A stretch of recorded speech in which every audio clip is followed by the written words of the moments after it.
Dark Souls, that game's gonna take way too long to complete.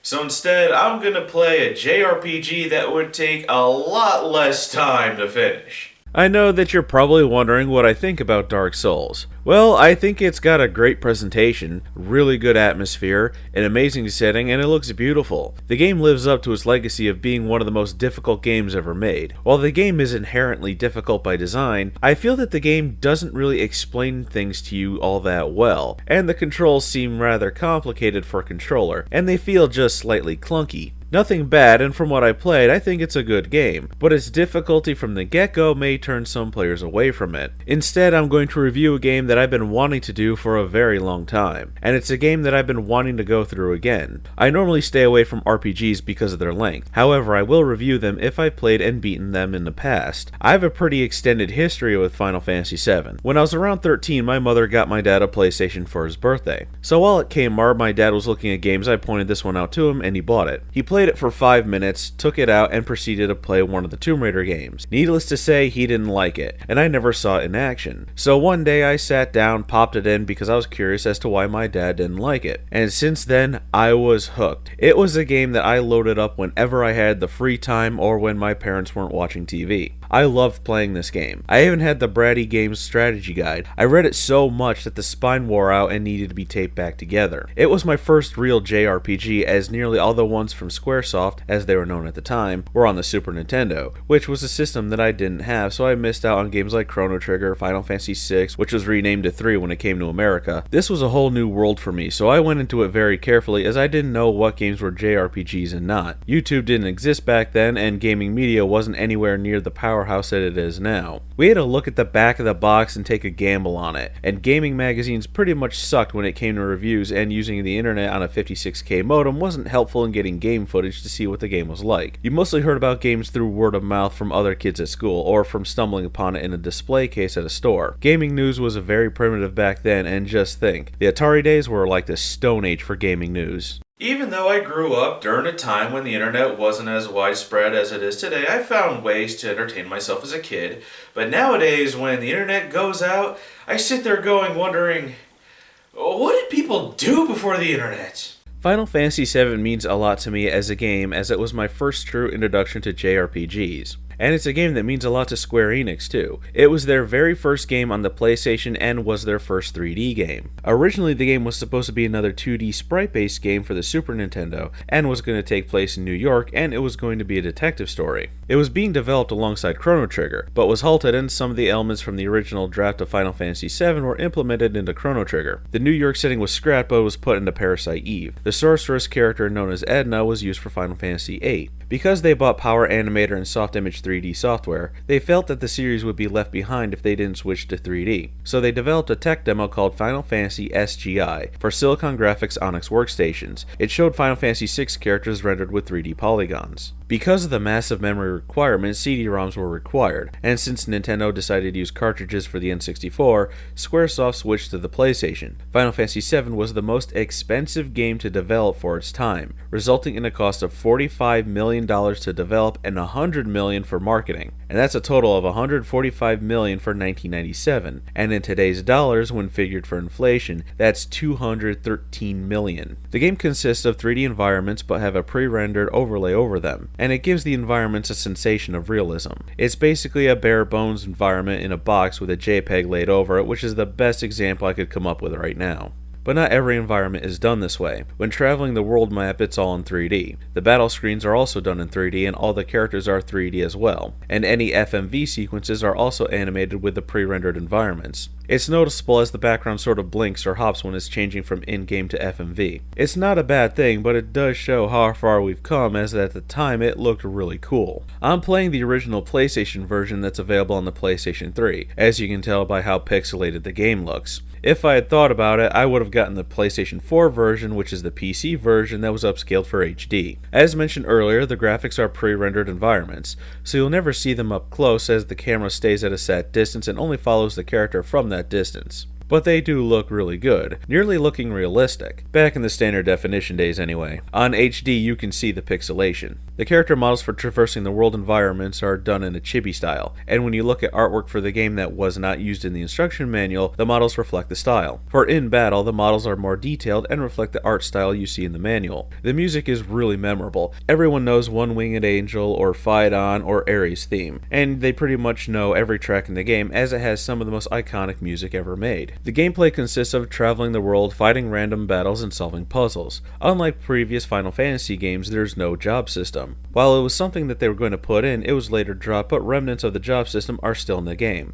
like Cloud being a mystic knight, a swordsman that's also good with magic. And from what I've read, he's the second best magic user, with Ares being the first and Cait Sith being a very close third. Because there's no actual job system, we're given the materia system, something that I think is the best magic system when it comes to RPGs. Materia are colored orbs that allow you to use magic powers, or they enhance certain stats or give different non-magical abilities. Green is magic and allowing you to use offensive or defensive magic. Blue is support and needs to be linked with another materia so it can enhance it. Like an all materia linked with a restore materia, it'll allow you to target all the party members at once for a group heal, instead of have to waste turn after turn and MP after MP on restoring each character individually. Yellow materia adds additional commands like stealing, throwing, and sensing, allowing you to see an enemy's name, HP, MP, and weakness. Purple is independent and used for increasing stats or giving auto abilities. Red is summoning, allowing you to summon a monster to cast a very powerful spell, but can only be used from once to 5 times per battle. It depends on the level of the materia. And when materia has leveled up completely, it's considered mastered and splits off a new one. Equipping materia into a weapon or armor slot does affect your stats, lowering your HP but also increasing your MP. Each materia tells you what stat you gain and lose. Most of the time they decrease your HP and harm your physical attack and defense, but they boost your magical abilities. You really need to think of how you want to build the characters, because, and this isn't a spoiler since everyone knows it, Ares, the best mage in the game, dies at the end of the first disc. I really do enjoy the customization this game allows when it comes to what you can have the characters do and what items you can do to increase the stats. Because materia plays such a vital role in how your stats are affected, the weapons, armor, and accessories are simplified. Each character gets one weapon, one piece of armor, which is a bracelet, and an accessory, which is a ring. Weapons and armor provide attack and defensive stats, while accessories can increase stats or help prevent status effects like poison. With the right combination of materia, weapons, armor, and accessories, you can be an unstoppable team, and because of the customization, you can play the way you want to. The battles are turn-based. There's a timer that fills up for each character and enemy. Once it's full, you can input a command. So you shouldn't put the controller down and walk away during these parts, because the enemies don't wait. Once their time gauge is filled, they'll attack regardless if you sit there and do nothing. You also have limit breaks. Most characters have 7, Vincent has 4, and Cait Sith has 2, and his second one has random effects. Tifa has 1 but 7 at the same time, as hers consists of a slot machine roll that starts at 1 and maxes out as 7 slots. And she goes through every single one if you get a hit or yeah, but skips if you hit miss. The more damage you take in battle, the more your limit break gauge fills up. Once it's full, your time meter will fill up very quickly and the attack command will become the limit command. Once you select a limit, it takes priority over all other commands, including enemies, even if it was the last command to be entered. The game has a nice simplicity to it, yet it's pretty complex, kinda like Pokemon. You can dive into it pretty easily and beat it, but once you start looking and analyzing all the small details, it can really change how things will turn out for you in the long run. Which is probably why there's been such a declining interest in JRPGs lately. They've just gotten so complex to the point where it's a menu simulator. Oh look, I went through all these menus and got this result. When did punching buttons on a calculator become a game? Well, yes, in this game, I'm navigating through menus to achieve a desired result. It's not just going through menus. You're encouraged to know your enemy to plan the right strategy, so you're not going through menus all the time, unlike Final Fantasy XIII where it mostly consists of menus, then pressing the same button with little strategy. And when it comes time for strategy in that game, you're ill-prepared. Because this is an RPG, it's all about the story. A friend of mine had said that Final Fantasy VII had the worst story because it was full of plot holes, but he's a Final Fantasy VI VI fanboy, so it was hard to take him seriously on that. But when I see the story, I think the plot holes that he was talking about are due to the fact that the game is initially told by an unreliable narrator. The story is originally told by Cloud, and when he recalls it, it skips about until you find the truth. Additionally, if you don't do things in the correct order, the story may seem disjointed. Like if you don't get Vincent, who's an optional character, at the right time, you may have some questions that his part of the story answers. If you want to avoid spoilers, skip to this part in the review, but I doubt you'll need to skip it because I think everyone in the world has played this game. The story starts off with Cloud on a mission with eco-terrorist group known as Avalanche, consisting of Barrett, the leader, Biggs, Wedge, and Jesse on a mission to destroy what is known as a Mako reactor in the city of Midgar, a city that floats above what is known as the slums. They want to destroy the reactor because Mako is the life energy of the planet and the planet will die without it.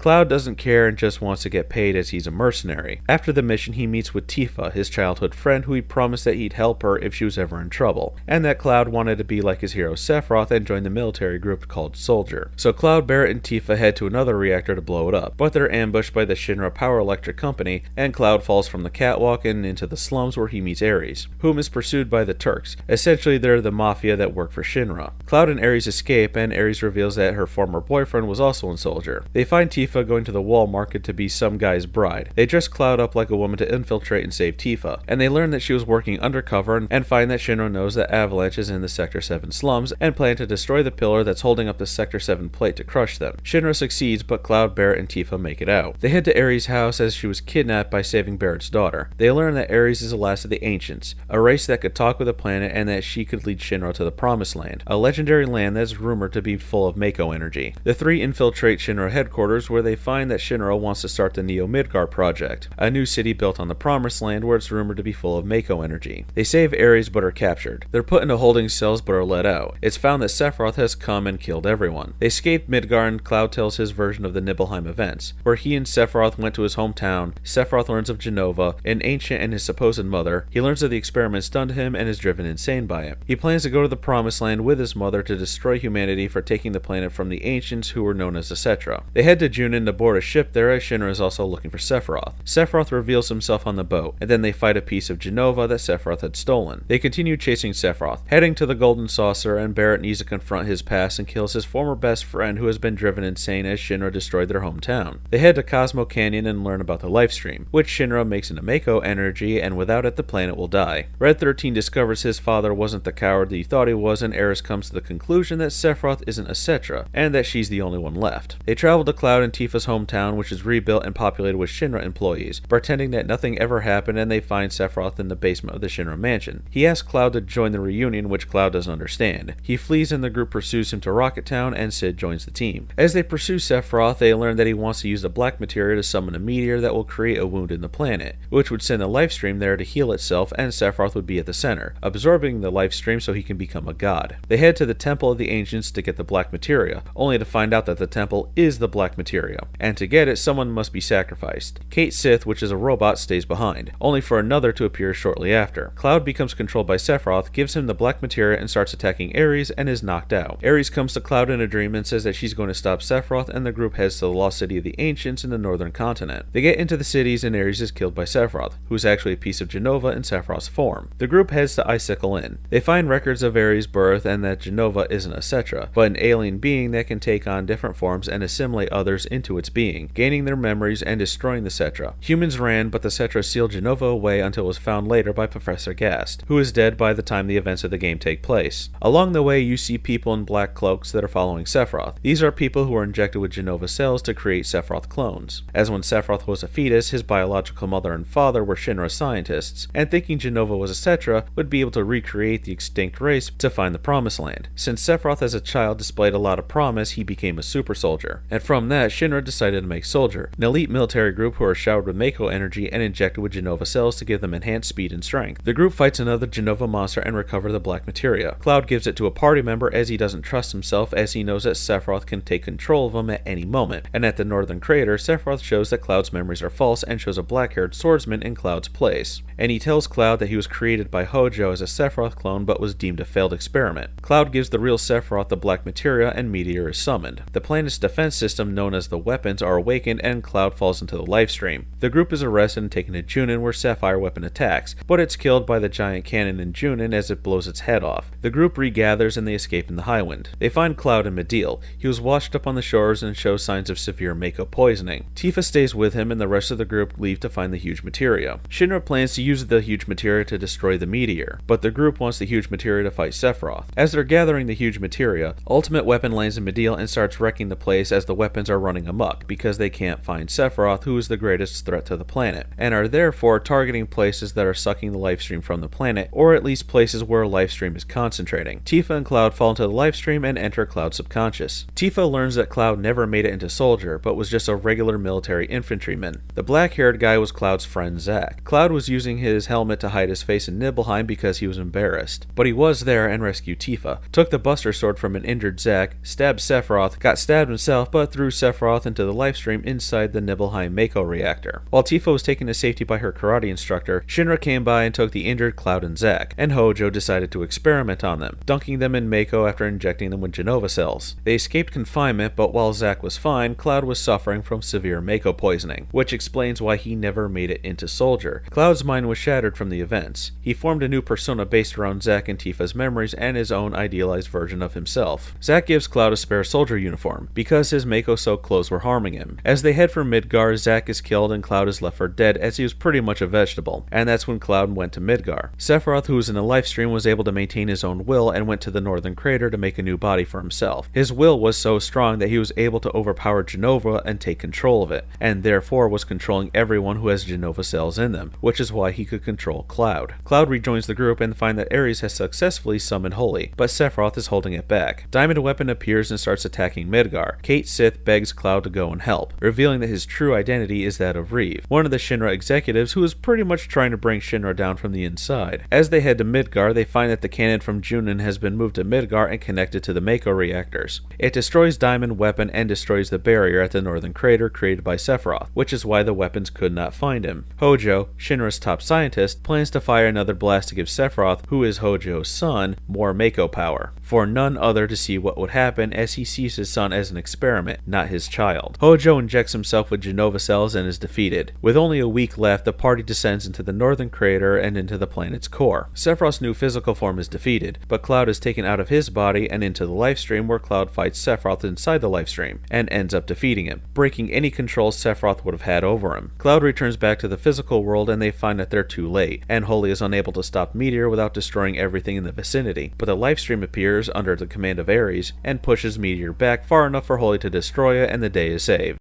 If you skip to this part, here's the too long didn't watch version.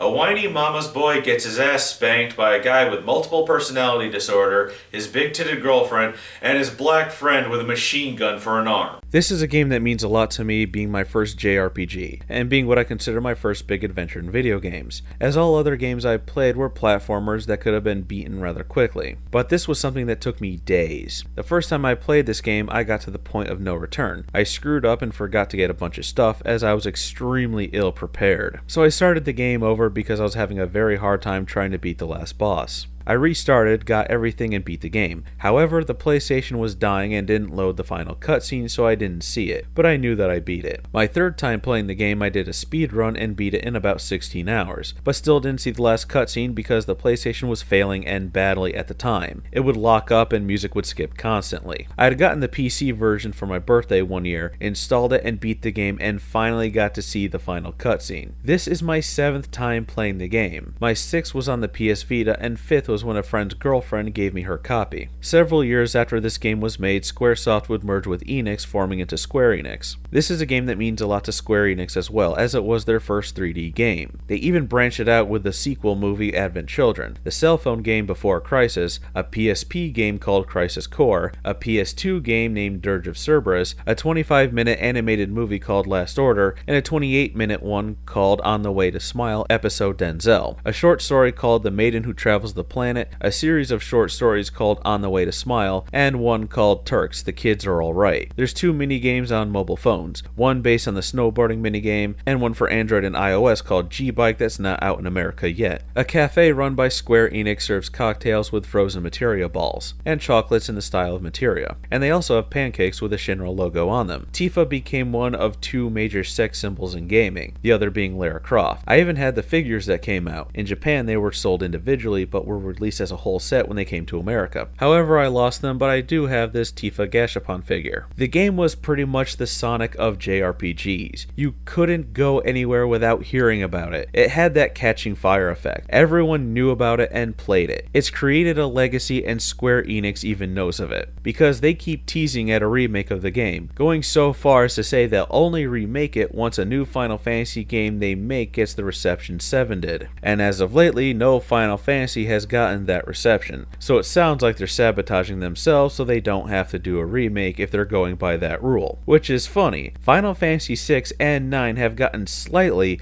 like a fraction of percent, more positive reception than VII did. But it was VII that ripped the door off the wall for a new generation of JRPGs. It's created this monumental legacy that no Final Fantasy game has lived up to, which is why people want a remake of the game, and Square Enix just won't stop teasing us about it. They could make a remake, as the game already exists, and wouldn't need to change anything from it, other than fix translation errors, get voice actors that can actually emote rather than speak in a droll monotone so we don't need to go with the Advent Children interpretations. And while it would take a lot of time and money, all Square Enix needs to do is get their shit together when it comes to management and start building the game from the ground up like they should have been doing when we saw that tech demo for the PS3 all those many years ago. They wouldn't need a new battle system, as all the re-releases of this game, Bravely Default, and even Pokemon show that JRPG fans don't mind turn-based combat. And that's my rebuttal to Josh Scorcher's reasons why a remake shouldn't happen for those of you who are planning on bringing it up. This game does need a remake because it really does show its age, and it's something everyone wants. It's been 10 years since that tech demo. It could have been in development at any time since then, but instead they chose to make Final Fantasy XIII sequels, that piss-poor online game that needed to be rebooted, and same goes for Kingdom Hearts 3, but at least we know that's going to exist. It can be done if they would just get their act together. Like the phrase goes, shit or get off the pot. But despite this game showing its age, it's still a really fun game that deserves to be played and deserves a remake. It would be a disservice to this game and its legacy to not remake it. If you haven't played this awesome game, you've either just been born, living in a cave, or you're Amish. Which now makes me wonder how you'd be watching this.